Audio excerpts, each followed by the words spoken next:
தருமபுரி அருகே பிரசித்தி பெற்ற கோயில் உண்டியலில் 90 கோடி ரூபாய்க்கான காசோலை இருந்ததால் இந்து சமய அறநிலையத்துறையினர் வியப்படைந்தனர். காசோலைக்கான வங்கிக் கணக்கில் இவ்வளவு பெரிய தொகை உள்ளதா என்பது குறித்து விசாரிக்க அதிகாரிகள் திட்டமிட்டுள்ளனர். தருமபுரி மாவட்டம் பெண்ணாகரம் அருகே பிளியனூர் அக்ரஹாரம் பகுதியில் முனியப்பன் கோயில் அமைந்துள்ளது. இந்த கோயிலில் ஆண்டுதோறும் மார்கழி மாத 2வது செவ்வாய்க்கிழமை அன்று திருவிழா நடைபெறுவது வழக்கம். அத்தோடு அமாவாசை தினங்களிலும் முக்கிய திருவிழா நாட்களிலும் இங்கு ஆயிரக்கணக்கான பக்தர்கள் சுவாமி தரிசனம் செய்து வருகின்றனர்.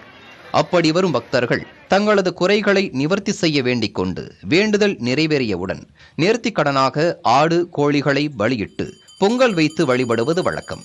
அன்னதானம் போடுவதற்காக இந்த கோயிலில் வைக்கப்பட்டுள்ள உண்டியலிலும் மக்கள் அதிக அளவில் காணிக்கை செலுத்துவர்.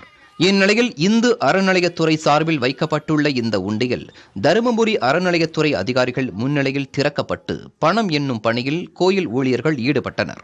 அப்போது அதில் 90 கோடியே 42,85,256 ரூபாய் மதிப்பிலான காசோலை ஒன்று இருந்ததைக் கண்டு அதிகாரிகள் ஆச்சரியமடைந்தனர். அதில் மகேந்திரா டெக்னாலஜி என்ற பெயரில் சவுத் இந்தியன் வங்கி கணக்கில் போடப்பட்டது தெரிய வந்துள்ளது. இந்த காசோலைக்கான கணக்கு தருமபுரி சவுத் இந்தியன் வங்கி கிளையில் உள்ளதா என்றும் அவ்வாறு இருக்கும் பட்சத்தில் அந்த கணக்கில் பணம் உள்ளதா என்பது குறித்தும் சவுத் இந்தியன் வங்கியில் அறநிலையத்துறை அதிகாரிகள் விசாரிக்க திட்டமிட்டுள்ளனர்.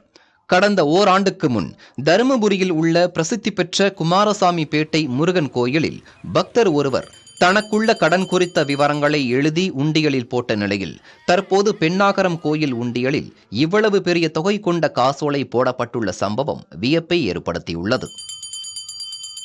புதிய தலைமுறைக்காக செய்தியாளர் விவேகானந்தன்.